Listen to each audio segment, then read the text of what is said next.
Hello everyone, how are you all? Hope you all are safe at your places and taking care of yourselves.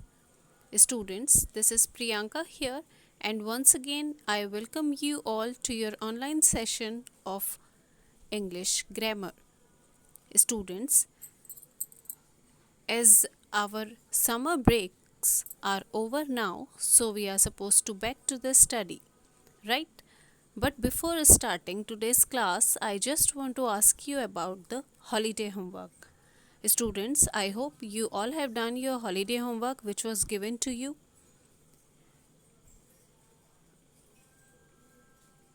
So, students, in today's video, we are going to move on to the new topic as we have already completed our chapter number 1 to 5 in our previous videos. So, in this video, we are going to move on to the next lesson, that is chapter number 6. So without any delay, take out your grammar book and open chapter number 6. So students, as I already told you that in today's video we are going to discuss about chapter number 6, and the name of the chapter is the noun, kinds of nouns. So students, without any delay, open this chapter. I hope students you have opened this chapter. So let's start. The name of the chapter is the noun and kinds of nouns. So student, in this chapter we are going to discuss about the noun and its kind as well. So let's start.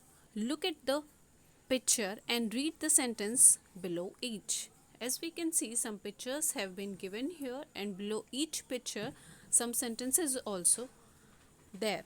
So let's read the first one. Anita is laughing. He has a pet dog.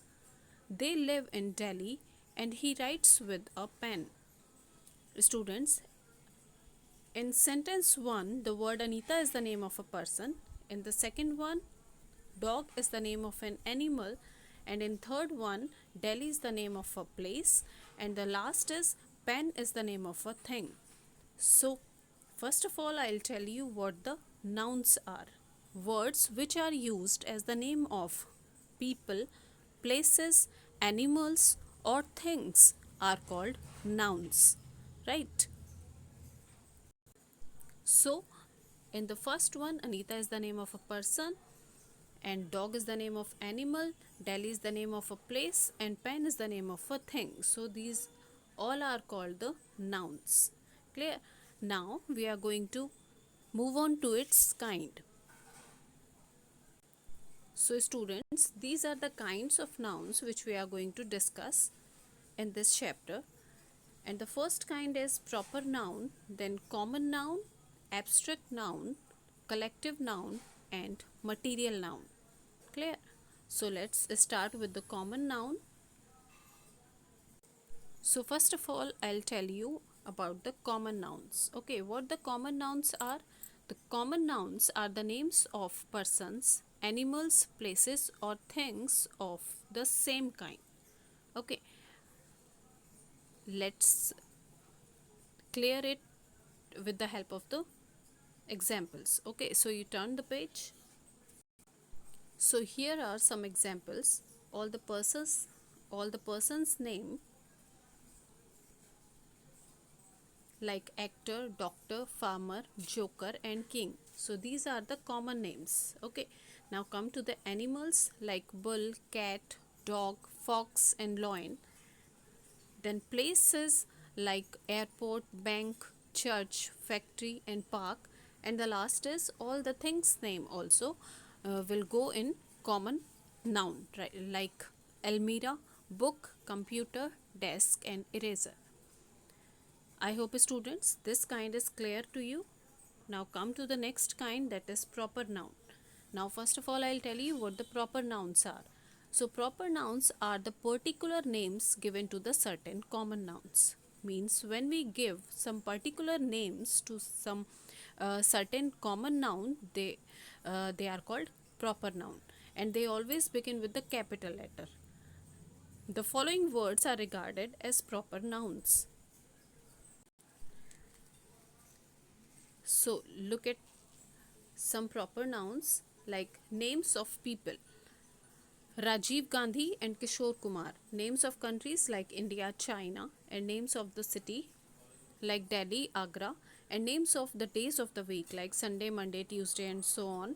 Names of the months of the year like January, February, and name of oceans and seas means when we give some particular name to any ocean or seas, it is called proper noun like an Indian Ocean and Caspian Sea.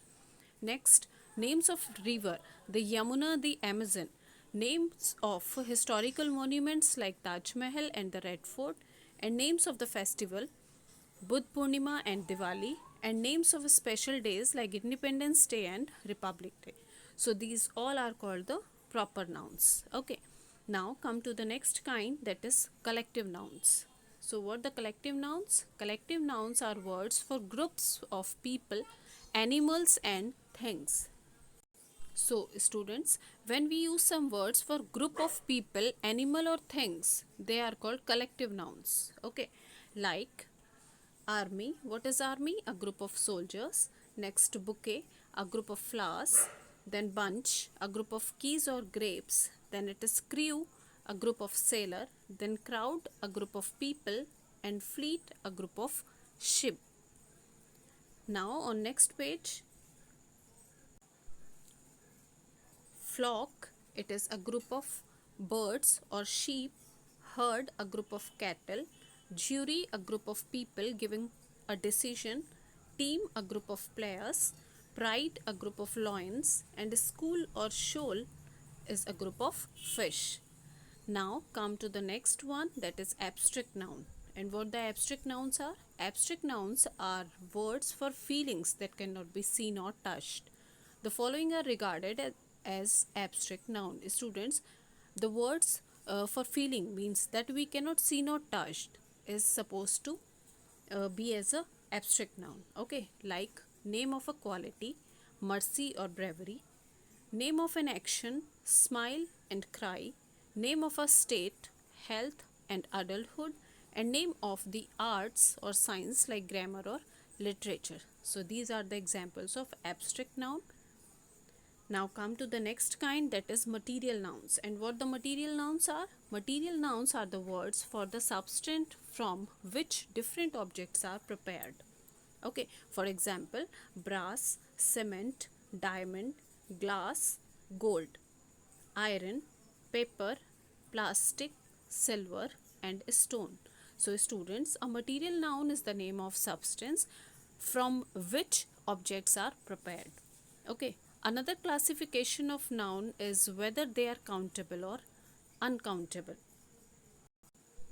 Now students, look at the another classification of nouns like countable or uncountable. So countable nouns are the names of things, people, etc. that we can count. These nouns have their plural forms and we can use indefinite article like a or n before singular as a cat or an egg. Students, countable nouns are the names of things that we can count. Okay, and it can be in plural as well as in singular form. And if it is in singular form, then we use article a or n before it. Now come to the uncountable nouns. Okay, first you see the example.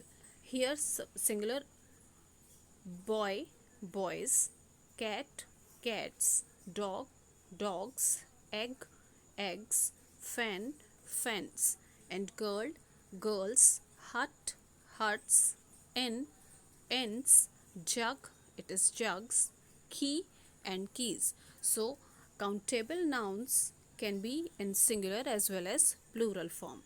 Right? Now come to the uncountable nouns. And uncountable nouns are the names of things that we cannot count. Okay, they don't have their plural form. We cannot use indefinite article a or n before these nouns. Students, what the uncountable nouns? Uncountable nouns are the names that we cannot count. Okay, and they don't have their plural forms. They always come in the singular one. And we can also not use indefinite article like a or n before these nouns. Clear? Now, some examples of uncountable nouns are as follows. like bread, gold, furniture, milk, oil, sugar, compassion, coverage, happiness, honesty, wisdom, and zest. So, students, these are the kinds of the noun. Once again, I'm going to remind you, means let's repeat it. First, it is common noun, then it is proper. Third one is collective noun. Fourth one is abstract noun. Then number 5 is material noun. And then we one more classification of nouns are there, that is countable or uncountable nouns. I hope students you have understood this chapter. Now I'm going to give you your homework, and your homework is to read this chapter well and do exercise A. Okay.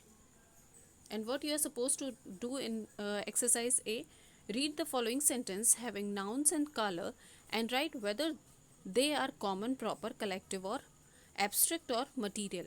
Means you are supposed to read the colored word and you are supposed to identify its kind. Okay, whether they are common, proper, collective, abstract, or material. Here you are supposed to write its kind. And when I'll meet you in the next video, I'll give you the answer as well and we will match it. Till then, take care. Bye bye.